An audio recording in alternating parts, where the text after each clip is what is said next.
At 2:19 in the morning, no announcement, no press release, no warning to foreign embassies, a convoy of vehicles moved through cleared streets in Tehran, carrying one of the most consequential figures in Iran's entire security structure.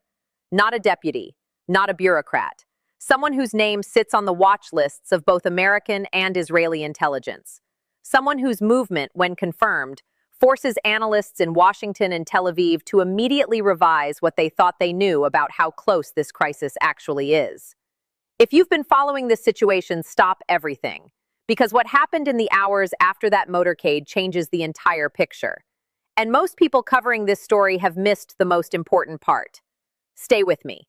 The intelligence picture that emerged in the 72 hours before this recording didn't come from one source. It came from multiple independent streams converging on the same conclusion simultaneously. Signals intelligence, human intelligence, commercial satellite imagery of hardened facilities, and communications traffic pattern analysis. All of them pointed the same direction. Senior members of Iran's leadership and security structure were leaving Tehran. Not chaotically, not in panic. In the precise, rehearsed, pre-planned sequence of a government executing a continuity protocol that has been drilled for years, but, until now, never fully activated. Iran's supreme leader maintained his public schedule. State media kept broadcasting leadership appearances. The formal machinery of the Islamic Republic performed normalcy with discipline. But the specific people not appearing, the ones whose faces should be in frame at the frequency their positions demand, were the people connected to Iran's nuclear program, its IRGC command structure, its military doctrine. That absence is the signal. And here's the detail that changes everything about how you should read it. The dispersal began before any American strike, before any Israeli military action, before any public threat that would explain it. Iran's leadership moved because they received information from whatever sources they have inside American and Israeli planning that told them something was more imminent than anything the public posture of either country was communicating. They didn't evacuate in response to an attack. They evacuated in anticipation of one. Remember that distinction. It becomes critical in about 60 seconds. Comment below right now. Do you think Iran's leadership knows something Washington hasn't announced yet? The same night that motorcade moved through Tehran, something happened in Moscow that Iran did not see coming. Something that the IRGC's senior command is now describing in internal communications. Intercepted, assessed, and confirmed as a betrayal. Russia and Iran have spent 3 years building what their joint statements called a comprehensive strategic partnership. It was genuine in specific ways. Iran supplied Russia with Shahed drones used to hit Ukrainian cities. Russia gave Iran air defense technology, satellite imagery, UN Security Council cover, and the financial architecture that helped both economies breathe under Western sanctions. Real partnership, real mutual benefit. But here is the specific vulnerability of every partnership built on interest rather than alliance. The moment the interests diverge, the partnership fractures, fast and without warning. Russia's interests just diverged. Through back channels, specifically through the Omani diplomatic route that has served as the primary communication line between Washington and Tehran throughout this crisis, Russia transmitted information to American intelligence. Not publicly, not through any channel that Russian state media will ever acknowledge, but transmitted. Specific information about IRGC command locations, about hardened military facility layouts that Russian technical advisors gained physical access to while working alongside Iranian engineers on air defense systems Russia itself supplied. About the most critical bottlenecks in Iran's nuclear enrichment infrastructure. The specific technical choke points where disruption would set the program back not 2 years, but 8. Russia gave American strike planners a targeting gift of a quality they did not previously possess. And the reason Russia did it tells you more about what's coming than anything any diplomat has said publicly. Drop your thoughts in the comments. Did Russia just change the outcome of this entire confrontation? Understanding why Russia did this requires understanding 3 calculations that changed inside Moscow in the last 60 days. First, economics. Russia temporarily benefited when Strait of Hormuz disruption pushed oil toward $100 a barrel. But Russian economists modeled the longer scenario. A full U.S.-Iran military conflict produces an oil market that, over time, is worse for Russia than the short-term spike was good. Sustained Gulf conflict creates the political conditions under which American LNG expansion gains global traction. An oil price crash driven by global recession hits Russia harder than it hits anyone else. Second, strategic isolation. Russia is fighting Ukraine at a cost far beyond what its pre-war planning assumed. Being visibly aligned with Iran as Iran approaches direct military confrontation with America costs Russia diplomatic relationships it desperately needs. In European capitals, in the global South economies it has been cultivating to replace Western markets.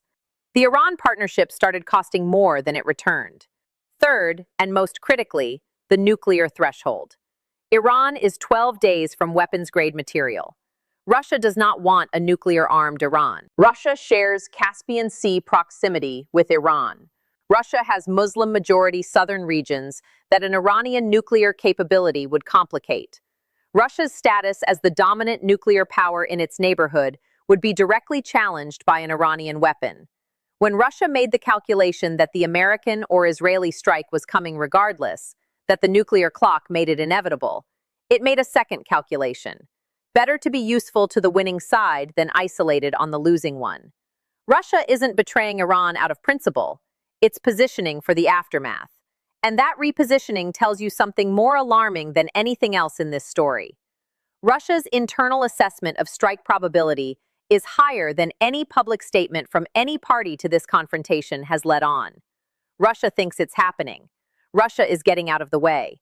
Iran's internal reaction confirms it. IRGC communications, monitored through the signals intelligence architecture that has become the backbone of this confrontation, show something analysts familiar with Iranian military planning immediately recognized: the broken seal protocol. When an institution believes its most sensitive location and capability data has been compromised by someone with deep insider access, it doesn't keep operating from compromised locations. It moves everything, changes every frequency, activates backup nodes that have never been used operationally, and therefore don't exist in any targeting database.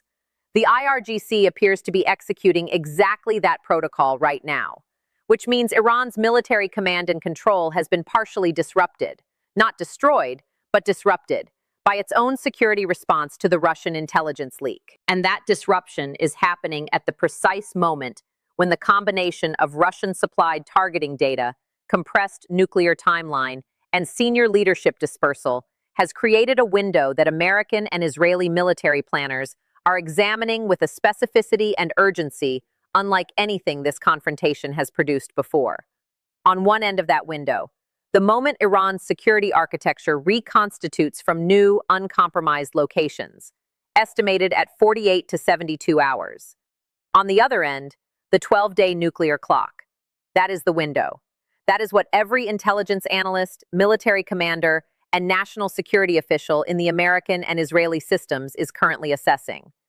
Is this the moment where waiting becomes more dangerous than acting? Israel's answer to that question is being shaped by an intelligence picture more comprehensive than any previous moment in this confrontation. Israel has been watching Iran's nuclear program longer than any other country on Earth. Its military planning for a strike is not a contingency document waiting for a political decision. It is an active, continuously updated, operationally ready plan. Crews have been briefed. Aircraft have been configured. Target packages have been updated with the new specificity that Russia's transmission provided. The indicators Israel is watching are not diplomatic. They are watching IRGC command communication patterns for the gaps that the broken seal protocol creates in integrated air defense coverage.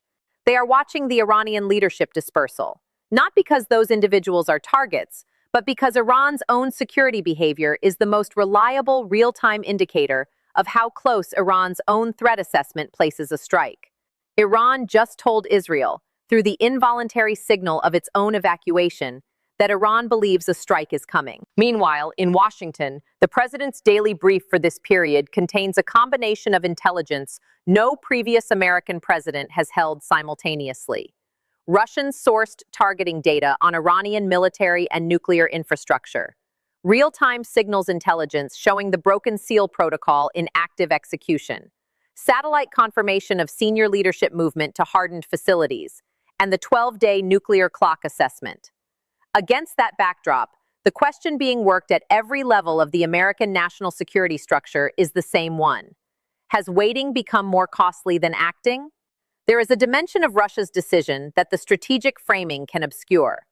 Russia didn't just betray Iran. It positioned itself for everything that comes after. If a US or Israeli strike sets back Iran's nuclear program, Russia wants credit for having been constructive, not complicit.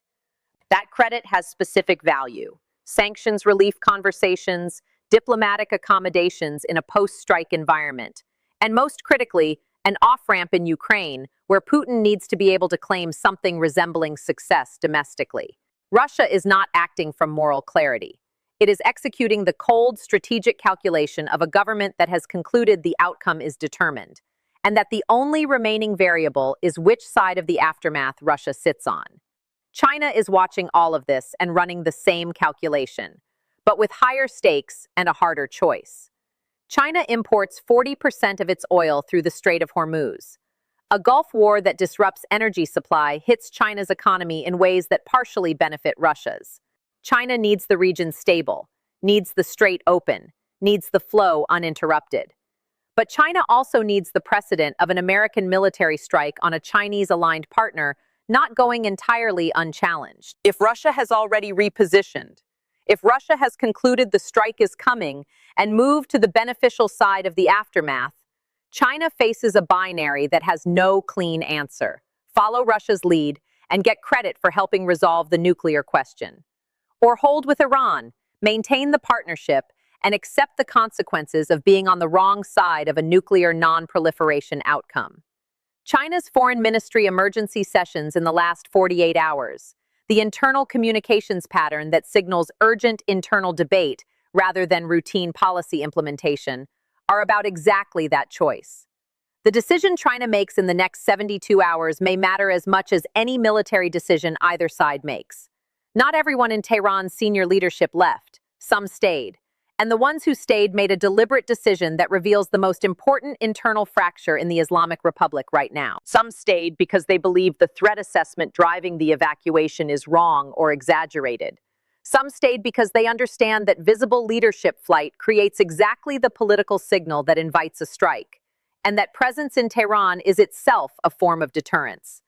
Some stayed because they are the officials most engaged with the Islamabad back channel, the ones who believe a negotiated resolution is still within reach, the ones whose internal position is that Iran's options have narrowed to a deal or a war the regime cannot survive.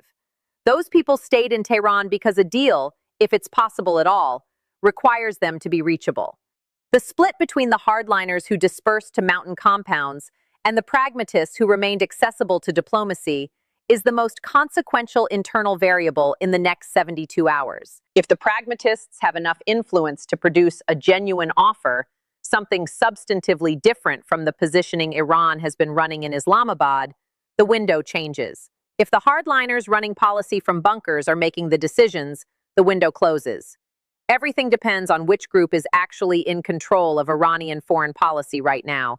And no one outside Tehran's innermost circle knows the answer to that question yet. That is where this stands. That is what is actually happening. We track every development on this daily. If this breakdown gave you clarity that you're not getting anywhere else, share it with someone who needs to understand what's coming. And if you're not subscribed yet, this is the moment, because the next 72 hours will not wait.